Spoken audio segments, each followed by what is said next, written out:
One, Rigathi Gachagua, Kimani Ichung'wah, the National Assembly Majority Leader, and others who issued threats of yesterday's attacks, which were disputes, or to stop the exercise of the constitutional right to demonstrate. The world watched on TV and online as Kenyans marched, danced, sang, and cheered peacefully in the neighborhoods of Kawangware and Kibra yesterday. Our peaceful protest was met with acts of chaos designed by the government as we left Kibra.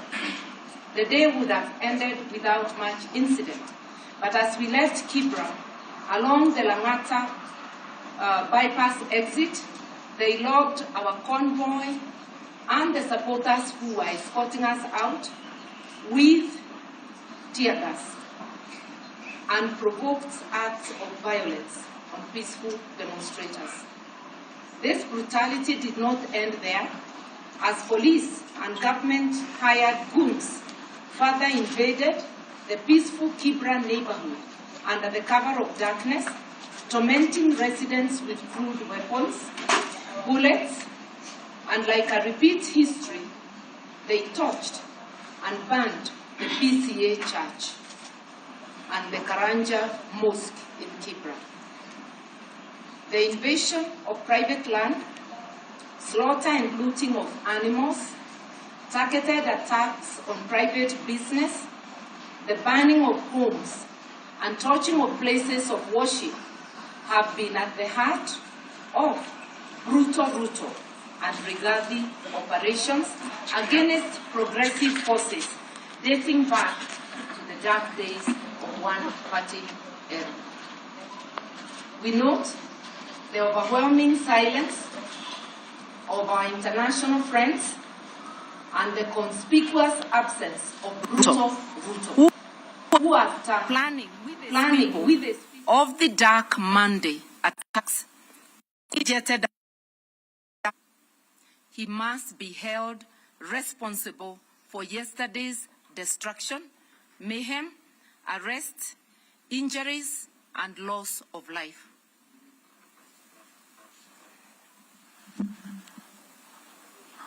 Thank you very much, Martha.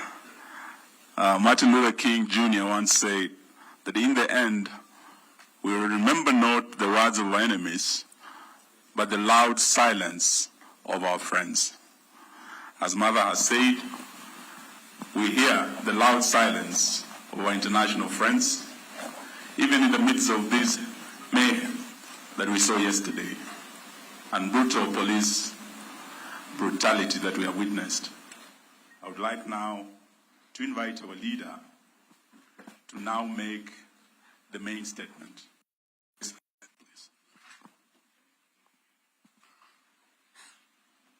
Nikonjata siezi karanga uwe hai shagala bagala niko tayari kulipa gharama sitasimama sitasimama maovu yakitawala. Hello, asanteni sana. You may be seated. Honorable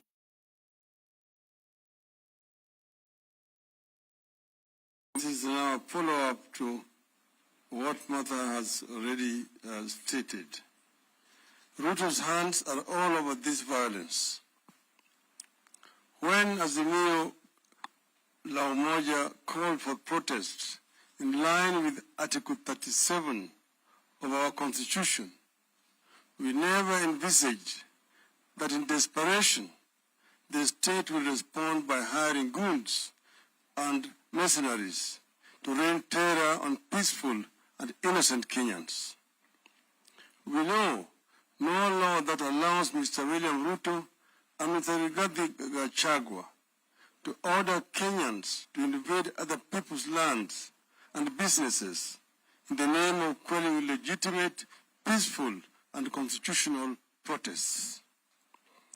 Despite Azimio supporters bending over to ensure that the protests are conducted strictly within the law, the state, under the direction of Ruto and Gachagua, did everything to ensure the protests degenerate into chaos and lead to death. Yesterday, the state unleashed goons on farms way off Nairobi and businesses way off the CBD. In that invasion, trees were uprooted and burned and animals scattered away and slaughtered under the supervision of the state. Business premises were stormed and broken into, and property scattered away. Worse still, lives were lost.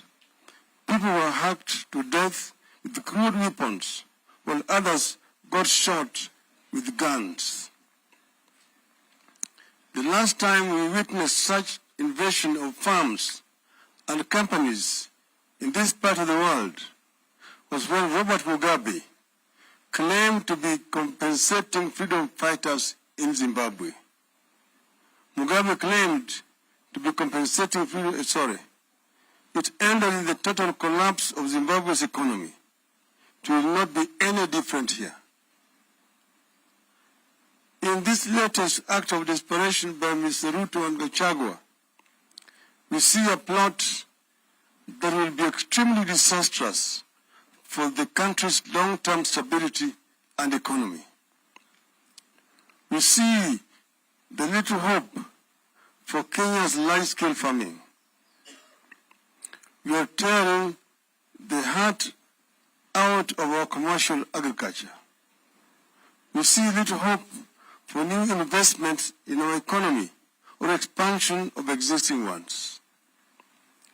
We are looking at the beginning of the end of the economy of this country. It is clear that the country is being run by people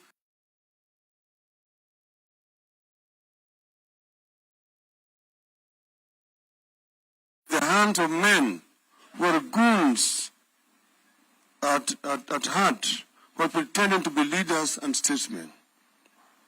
How does Ruto go to Germany and talk about attracting German foreign investment to Kenya, knowing very well that back at home, he has put in place a machinery for vicious attack on local investments? In the age of climate change, how does Ruto sanction the setting of trees on fire and still hope to convince us that he is committed to mitigating climate change and ensuring green growth? Why would foreign leaders and businesses entertain such a conflicted personality? Let there be no confusion here. Violence has been Ruto's stock in trade against Kenyans whenever Kenyans have sought to change their lot, and what happened yesterday is not any different. The invasion of land, slaughter and scattering away of animals, attack on business premises, the burning of homes, and torching places of worship has been at the heart of Ruto regarding operations against progressive dating back to the days of the clamor for multipartyism to date. You find this kind of operation in Maela, Thessalia, and Rural farms as we approach the 1992 elections, with Ruto at the helm of the YK-92 and Rigathi a brute and crude administrator. You find it in the Onasopokia and Ologurene in that same period. You find it in the Likoni at the coast in the run-up to 1997 elections.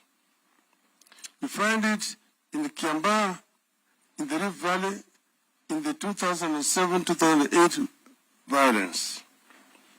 You find it in the Adem-Teshish land in the North Rift in the same period. Violence, mayhem, invasion of farms, torching of homes, and burning of houses of worship are synonymous with Mr. Ruto. Yesterday, this Ruto regarded operation resurfaced in Northlands, in Kisumu, Kibra, Mathare, and industrial area, among other places. This attack of journalists, local and foreign, has been a signature Ruto of operation all his entire life in politics. Those who were there then will recall how in 1995, party goons and police beat up the late Dr. Richard Leakey and journalists, including Louis Tambridge of the Daily Telegraph, whose crime was to ask policemen why they were doing nothing when Dr. Leakey was being attacked. Let's make no mistake. Nobody must pretend to be safe. Anyone with any property, any part of the country, has every reason to fear. Anyone with a sizable piece of land business must be very afraid. We have every reason to believe that other properties will be invaded in the coming days.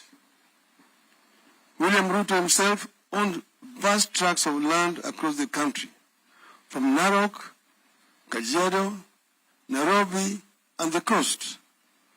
Much of that land was illegally acquired. Does his order for invasion of other people's lands amount for the invasion of his own? Time will tell. As we warned during the campaigns, Ruto has brought the class war here. He's keen to have a religious war here. This is how it starts. Once it starts, there's no end until citizens turn on one another. All along, we saw it coming. When we launched Azimio la Umoja in the city of Nakuru in August of 2021, we warned against pitting people against each other. We warned against the seeds of a class war that were being planted, pitting the poor against the rich, the young against the old, one faith against the other, tribe against tribe. We warned that the country needed to embrace a tradition of making compromises for the sake of the nation. We warned that leaders need to unclench their fists and shaking hands for the sake of the nation, and we call for the cleansing of the land of the spirit of anger and bitterness, the spirit of revenge and entitlement, and to continue on a path that reconciles, unites, calms, and stabilizes the nation. Above all, we warn that mere words and catchy slogans alone would not work. We told our people to study history and see where it had led those countries that fell victims to the sweet tongues of politicians who were selling snake oil to desperate populations. We also warned them of the theory of Mr. Goebbels during Adolf Hitler's period. An angry and bitter duo of Ruto and Gachagua, usurped the will of the people, have now taken the low road and are summoning the worst demons to drive our nation into a ditch. It is clear the class war that Ruto promised during the campaigns is being actualized. This is how collapse begins. It is unfortunate that Ruto is so scared of losing legitimate power that he will damage the environment and the economy just to stay in office. But Ruto must make no mistake. I repeat, Ruto must make no mistake. This struggle will march on, stronger and mightier, with his every vile response until our demands are met. 1, the cost of goods must come down. 2, servers must be opened. 3, the reconstitution of IBC must be above-board and consultative and bipartisan. And that reconstitution must also mean restructuring of the IBC. We have won against Ruto and his violence before. We shall win against Ruto and his violence again. End of statement.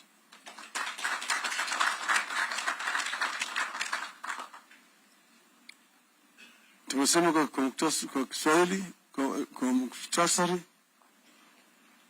Leo sisi kama Azimio tumehuzunishwa na tukio la jana na juzi.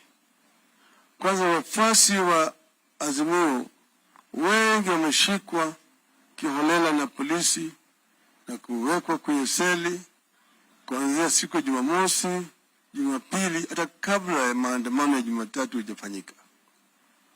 Wakati hii kuna wengi ya watu wetu ambao tayari wamepewa notisi eti wafike kwa ofisi ya polisi ati kuna mashtaka ambayo inawangoja. Lakini Azimio hajafanya makosa lolote kisheria. Sisi tulipeana notisi kwa polisi kulingana na sheria. Hata tulifanya zaidi ya yale ambayo ilikuwa inatakikana. Manake tuliandika barua kwa Inspector General ya polisi, tukaandika tena kwa mkurugenzi wa polisi wa hapa Nairobi, tukaandika vile vile katika kituo cha polisi hapa Nairobi, na vile vile kule ambayo maandamano yanafanyika kote nchi ya Kenya. Kwa hivyo sisi tumefuata sheria ambayo na vile vile katiba letu ambayo inakubali ya Kenya kufanya maandamano ya kiamani. Lakini askari ndio wamekashifu sheria. Bwana Komi si fuasi katika taifa letu kila mahali. Walitusindikiza.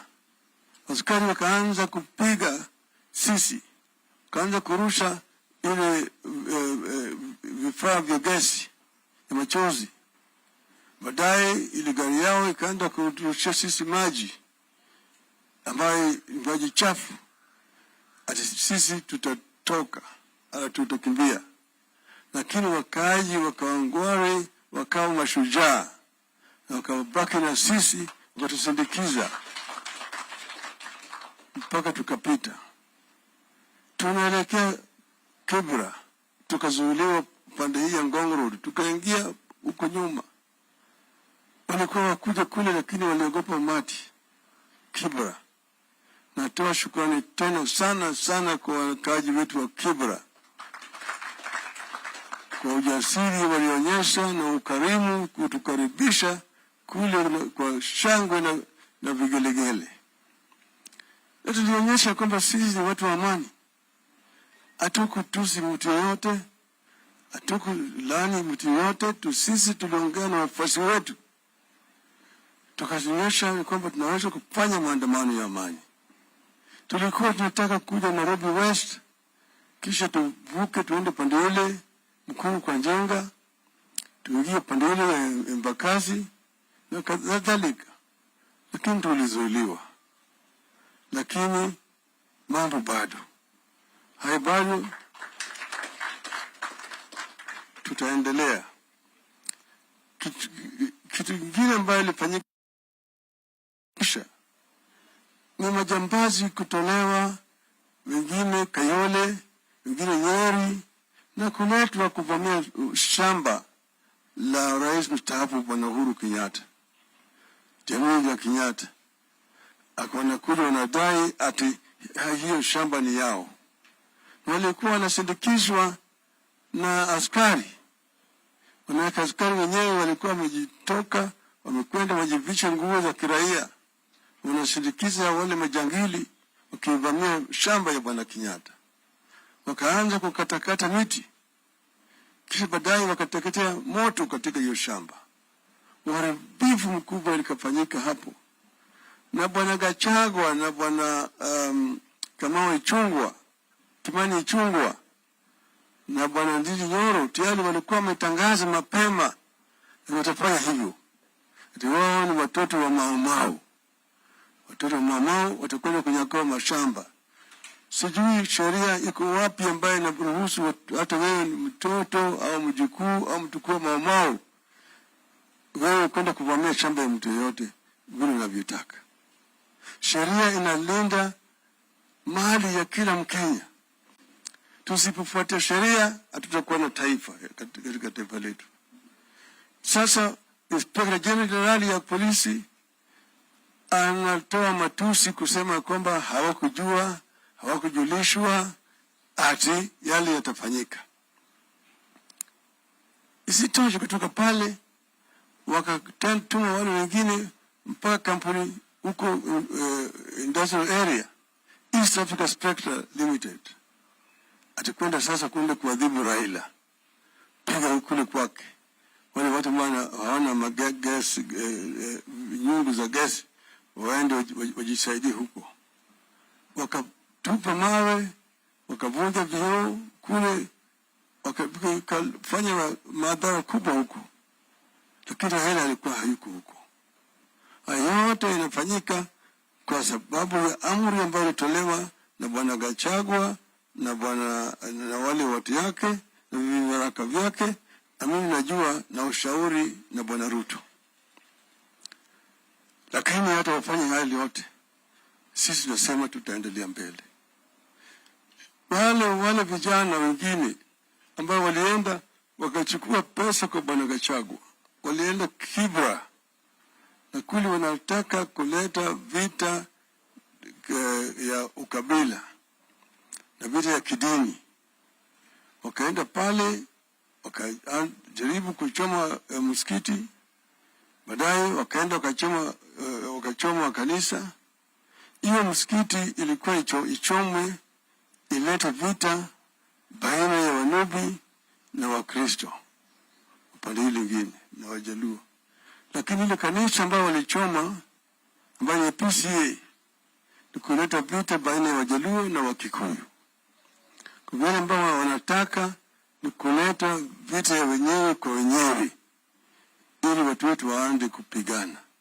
Na wale vijana walikuwa wametumwa na hiyo kikundi hiyo ya Bwana Gachagua. Juzi mimi nilitoa habari, tulijua tayari ati mpango ilikuwa imepangwa katika boma ya Bwana Gachagua ati kutakuwa na ambulance ambayo itakuwa hajabeba wagonjwa au vifaa ya kutibu watu, lakini imebeba maaskari. Hapana, wakuwa ni majambazi wamejivisha na nguo za askari kuja kufanya mahadhara. Na hii mliona kwenye runinga maaskari wakitoka kwenye ambulance. Tunajua hata manyumba pale yale njama yote yalikuwa napangwa. Ngine ni nyumba waziri ambaye amestaafu na mwingine ni waziri ambaye kwa serikali wakati huu. Kwa hivyo sisi tunasema kama wanaazimio tutazidi kufuata sheria. Tutazidi kudumisha amani. Lakini vile vile tunataka wale ambao wanajaribu kutuchochea wakome. Manake sisi hatutasimama mpaka tupate haki yetu. Vile vile tunataka kukashifu marafiki wetu wa Kenya wa kigeni. Nchi za kigeni wamekaa kimya. Wengi wao wako kwenye kitanda na Bwana Ruto na Bwana Gachagua. Hawezi kuongea. Wanachimama hata wakinaona maovu yakifanyika katika taifa letu. Ni aibu kubwa sana. Tunapenda warafiki wetu wa nje, warafiki wa Kenya wachukue msimamo katika mambo haya. Mwisho sisi tunasema dai letu ni vitu vitatu. Kwanza, tumesema tunataka gharama ya maisha yapunguzwe, irudi chini kwa wananchi wa Kenya.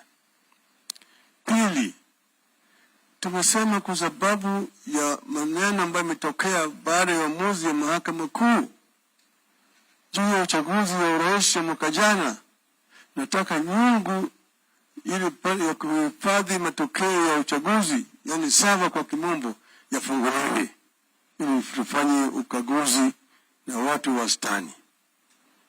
Mwisho, ile tume ya uchaguzi ambayo inasimamia uchaguzi, watatu walistaafu, Chebukati na wenzake. Wale wanne ambao walifutwa kazi na Bwana Ruto, tunataka warejeshwe kwa kazi yao. Alafu kuundwa kwa tume mpya, tuwe tunashirikishwa kama Wanazimio. Vilevile sisi tunataka kuona kama tume ya uchaguzi imebadilishwa. Mara hii hatutaki tu ni halmashauri ya uchaguzi hapa Nairobi ati watu 7. Tunataka kila county iwe na timu yake ya uchaguzi, ili sisiwe kwamba mambo inafanya hapa Nairobi